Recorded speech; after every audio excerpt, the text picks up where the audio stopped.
नमस्कार दोस्तों, स्वागत है आपका हमारे यूट्यूब चैनल पर। दोस्तों आज के इस वीडियो में हम लोग जानेंगे ईंधन सेल के बारे में, फ्यूल सेल के बारे में। ईंधन सेल, ये फ्यूल सेल है क्या? दोस्तों ईंधन सेल के बारे में हम लोग जिक्र करेंगे, किस प्रकार के सेल को हम लोग ईंधन सेल कहते हैं। दोस्तों जो ईंधन सेल होता है, फ्यूल सेल होता है ऐसे गैल्वेनिक सेल जिसमें H2 CH4 CH3OH आदि ईंधनों की दहन ऊर्जा को सीधे ही विद्युत ऊर्जा में बदला जाता है, ईंधन सेल कहलाते हैं। राइट। ऐसे गैल्वेनिक सेल जिनमें, ध्यान दीजिएगा, ऐसे गैल्वेनिक सेल जिनमें H2 CH4 CH3OH आदि ईंधनों की दहन ऊर्जा को सीधे ही विद्युत ऊर्जा में बदला जाता है, उसे हम लोग क्या कहते हैं? ईंधन सेल कहते हैं। जरा ध्यान दीजिए, ऐसे गैल्वेनिक सेल जिनमें H2 CH4 CH3OH आदि ईंधनों की दहन ऊर्जा को सीधे ही विद्युत ऊर्जा में बदला जाता है। जरा आप ध्यान दीजिएगा, ऐसे गैल्वेनिक सेल, यानी दोस्तों ये ईंधन सेल भी एक प्रकार का गैल्वेनिक सेल होता है। अच्छा, ये एक ऐसा सेल होता है जिसमें हाइड्रोजन, मीथेन, मेथिल अल्कोहल आदि ईंधनों की जो दहन ऊर्जा होती है सीधे ही विद्युत ऊर्जा में बदला जाता है, ईंधन सेल कहलाते हैं। राइट। अब यहाँ पर दोस्तों आप लोग देख पा रहे हैं इलेक्ट्रोड किस चीज़ का होता है, एक एक करके हम लोग जरा जानेंगे। पहले यहाँ पे देखिए दोस्तों, ये ईंधन सेल कुछ ऐसे ही होता है और इसी के बारे में हम लोग जानेंगे। दोस्तों जो ईंधन सेल होता है इसमें इलेक्ट्रोड जो होते हैं, छिद्रित कैथोड में प्लेटिनम या लेड धातु के ऑक्साइड होते हैं। जरा समझिए, जो दोस्तों इनमें इलेक्ट्रोड होते हैं वो छिद्रित, यानी कि छिद्रित कार्बन में पीटी या लेड धातु के ऑक्साइड होते हैं। बात समझ में आ रही है? छिद्रित कार्बन में प्लेटिनम, पीटी या लेड धातु के ऑक्साइड होते हैं। और दोस्तों बात करिए यदि इलेक्ट्रोलाइट की, विद्युत अपघट्ट की, तो इसमें जैसे कास्टिक सोडा है, सोडियम हाइड्रोक्साइड है, और कास्टिक पोटास है, जैसे पोटेशियम हाइड्रोक्साइड को जो जलीय विलीन होता है वो इलेक्ट्रोलाइट विद्युत अपघट्ट का कार्य करता है। हमने क्या कहा दोस्तों, इलेक्ट्रोड किसका होता है? जरा ध्यान दीजिए, ईंधन सेल में भी हम आपको दिखाएंगे जो कार्बन की क्षण होती है या प्लेटिनम की जो क्षण होती है, कार्बन में यानी प्लेटिनम या लेड धातु के ऑक्साइड होते हैं। और इलेक्ट्रोलाइट विद्युत अपघट्ट किस चीज़ का होता है? NaOH का होता है, KOH का जो जलीय विलीन होता है। अच्छा, इनकी दोस्तों जो दक्षता होती है वो कितना होती है? 70% होता है। कितना होता है? 70%, यानी 70% इनकी दक्षता होती है। अब हम लोग जानेंगे दोस्तों ईंधन सेल के बारे में। दरअसल ये ईंधन सेल है क्या? अब दोस्तों ईंधन सेल के अंतर्गत आता है जैसे हाइड्रोजन ऑक्सीजन ईंधन सेल या बैंकोन सेल। ध्यान दीजिए, ईंधन सेल के अंतर्गत दोस्तों आते हैं हाइड्रोजन ऑक्सीजन ईंधन सेल, या इन्हीं को बैंकोन सेल भी कहा जाता है। हमने क्या कहा? हाइड्रोजन ऑक्सीजन ईंधन सेल, या इन्हीं को बैंकोन सेल भी कहा जाता है। हाइड्रोजन ऑक्सीजन दोस्तों ईंधन सेल की बात करें या इन्हीं के बैंकोन सेल की बात करें तो इन्हें बैंकोन नामक इस ईंधन सेल को दोस्तों बैंकोन नामक वैज्ञानिक ने डिस्कवरी किया था, खोजा था, इसीलिए इस सेल का नाम पड़ा है बैंकोन सेल। क्या नाम पड़ा है दोस्तों? बैंकोन सेल।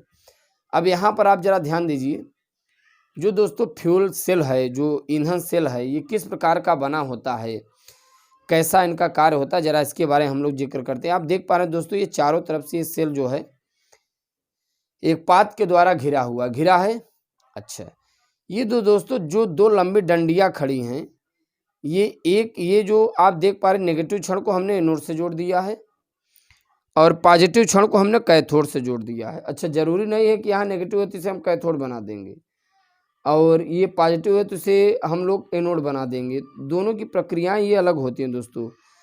ये नेगेटिव होता है, इसे हम लोग एनोड से बना देते हैं, और ये पॉजिटिव होता है इसलिए इसे हम लोग कैथोड से बना देते हैं। अच्छा, यहाँ पर दोस्तों एक छिद्र होता है जहाँ से वाटर बाहर निकलता है।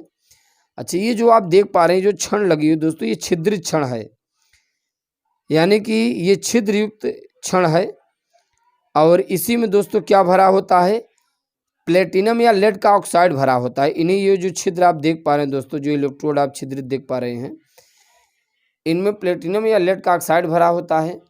अच्छा, सांद्रण कौन कितना होता है, इनकी जो सांद्रता होती है जैसे KOH NaOH का होता है, तो कितना इनका सांद्रता होता है, ये आप तो कौन का सांद्रण यानी इलेक्ट्रोलाइट की कोई इलेक्ट्रोलाइट का पोटेशियम हाइड्रोक्साइड डिग्री सेल्सियस कितना 200, और वायुमंडलीय दाब 20 से 40 डिग्री 20 से 40 वायुमंडलीय दाब रखा जाता है, राइट।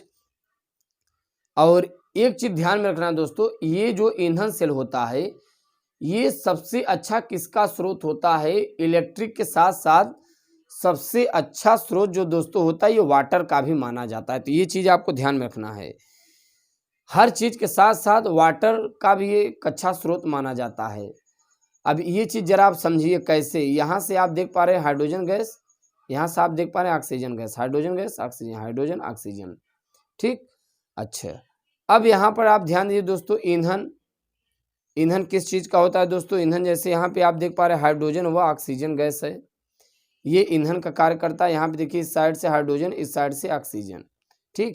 तो ये दोस्तों यही दो हाइड्रोजन ऑक्सीजन ईंधन कार्य करते हैं। इलेक्ट्रोड किसका होता है, जैसे कार्बन का होता है प्लेटिनम या लेड के ऑक्साइड जो होते हैं इलेक्ट्रोड के कार्य करते हैं, क्योंकि इलेक्ट्रोड एनोड और कैथोड होता है, दोनों को मिला के इलेक्ट्रोड कह देते हैं। अच्छा, जो दोस्तों विद्युत अपघट्ट होता है इलेक्ट्रोलाइट होता है वो किस चीज़ का होता है, जैसे KOH पोटेशियम हाइड्रोक्साइड का, इसमें क्या होता है विद्युत अपघट्ट होता है, इलेक्ट्रोलाइट होता है। अगर दोस्तों इसके ताप यानी टेम्परेचर की बात करें तो 200 डिग्री सेल्सियस का ताप होता है, टेम्परेचर होता है, ठीक। और इसका जो दाब होता है, प्रेशर होता है, वो कितना होता है 20 से 40 ATM होता है। दोस्तों एनोड पर हाइड्रोजन गैस निकलती है और कैथोड पर ऑक्सीजन गैस निकलती है।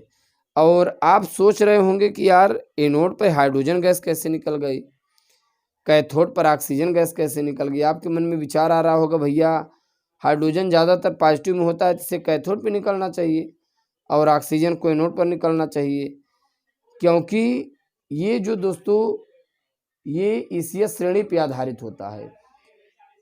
तो जब आप ECS श्रेणी को अध्ययन करेंगे तो वहां पर आपको ये चीज पता चलेगा, राइट। अब यहाँ पर आप ध्यान दीजिए, अभिक्रियाएं ध्यान दीजिए दोस्तों, अभिक्रियाएं आप देख पा रहे हैं एनोड की अभिक्रिया है। एनोड पर दोस्तों कौन सी अभिक्रिया होती है, जैसे हाइड्रोजन गैस एनोड पर ही निकलता है, आप देख पा रहे हैं। तो एनोड पर हाइड्रोजन गैस आएगा, OH से क्रिया करेगा, OH कहाँ से मिलेगा, पोटेशियम हाइड्रोक्साइड सोडियम हाइड्रोक्साइड से। यहाँ पे आप जानते हैं दोस्तों एनोड पर ऑक्सीडेशन होता है तो इलेक्ट्रॉन डोनेट करेगा, तो यहाँ वाटर के 4 मॉलिक्यूल 4H2O और 4 इलेक्ट्रॉन, राइट। और यहाँ पे देख पा रहे हैं दोस्तों ये कैथोड है, कैथोड पे आप देख पा रहे हैं कैथोड पर ऑक्सीजन निकलता है तो वाटर से क्रिया करता है, 4 इलेक्ट्रॉन को गेन कर लेगा, यहाँ पे क्या बन जाएगा 4OH-, ठीक। और जब दोस्तों आप दोनों को जोड़ेंगे, जैसे यहाँ पे 4 इलेक्ट्रॉन है, यहाँ 4, ये दोनों कैंसिल आउट हुआ, 4OH से कैंसिल हुआ, यहाँ पे दोस्तों क्या बना 2H2 बचा और O2 बचा, ठीक। वाटर कैंसिल, 2 कैंसिल हो ही गया था, यहाँ 2 बचा है, बस यहाँ 2 बचा है, ये वाला कट चुका है। यहाँ पे ये दोस्तों इससे कटा था, इलेक्ट्रॉन इससे कटा था, और एक वाटर दोस्तों यहाँ पे 2 मॉलिक्यूल वाटर के बचे हुए हैं 2H2O। ये दोस्तों इसकी एक संपूर्ण सेल अभिक्रिया हो जाती है, किसकी, ईंधन सेल यानी हाइड्रोजन ऑक्सीजन ईंधन सेल, इसी को हम लोग बैंकोन सेल भी कहते हैं। दोस्तों इसका वोल्टेज देखिए कितना होता है, इसका जो वोल्टेज है ध्यान दीजिए दोस्तों, इसका जो वोल्टेज है 1 वोल्टेज होता है, राइट, 1 वोल्ट होता है दोस्तों। प्राप्त जल का जो ताप होता है 100 डिग्री सेल्सियस पे ताप प्राप्त होता है। और इसकी जैसे कार्यक्रम यानी इसका जो प्रयोग होता है, जैसे अपोलो व जेमिनी अंतरिक्ष कार्यक्रमों में इस सेल का प्रयोग हुआ। अच्छा, ये चीज़ दोस्तों आपको ध्यान में रखना है, इसका जो सबसे अच्छा खासा उपयोग जो अंतरिक्ष में यात्री जाते हैं वहाँ पर इनका सबसे अच्छा खासा दोस्तों एक इलेक्ट्रिक का तो स्रोत होता ही है, ये वाटर का भी सबसे अच्छा स्रोत माना जाता है, ये चीज़ आपको ध्यान में रखना है। अच्छा दोस्तों, ईंधन सेल के क्या लाभ होते हैं, ये प्रदूषण मुक्त होते हैं, ज़्यादा प्रदूषण नहीं फैलाते, गैसों की लगातार आपूर्ति के कारण मृत नहीं होते, यानी गैस आपूर्ति होते जल्दी मृत नहीं होंगे। और हाइड्रोजन ऑक्सीजन ही तो होता है दोस्तों, 2 चीज़ों से ही तो वाटर बनता है, तो जल का सबसे अच्छा स्रोत माना ही जाएगा। 70 से 140 डिग्री सेल्सियस पे कार्य करता है, इनकी जो दक्षता होती है दोस्तों 70% होती है।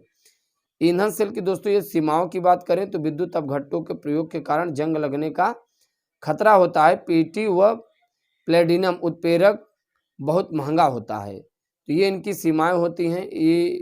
जंग लगने का खतरा होता है, इसलिए इन्हें सोच समझ कर करना है। पीटीओ प्लेटिनम बड़ा महंगा होता है, इसलिए इनका सेल बहुत कम बनाया जाता है, मार्केट में बहुत कम यूज करने को मिलता है। तो इस प्रकार से दोस्तों इलेक्ट्रोकेमिस्ट्री वैद्युत रसायन संबंधित हम सभी वीडियो लेक्चर प्रोवाइड कर चुके हैं प्लेलिस्ट में। अब दोस्तों यदि आपको कहीं से प्रॉब्लम हो रही, समस्या हो रही है, आप पूरा नोट्स बनाइए, प्लेलिस्ट में एक एक आप अध्ययन कीजिए, एक एक वीडियो पढ़िए, क्योंकि दोस्तों हमने जो वीडियो बनाया है हर हेडलाइंस पर वीडियो बना दिया है। अब दोस्तों यदि आपको कहीं से वीडियो चाहिए तो आप कमेंट बॉक्स में लिखना ना भूलना, तो उनसे संबंधित जो हम वीडियो लेक्चर आपको प्रोवाइड करेंगे। Thanks for watching, thanks lot, धन्यवाद।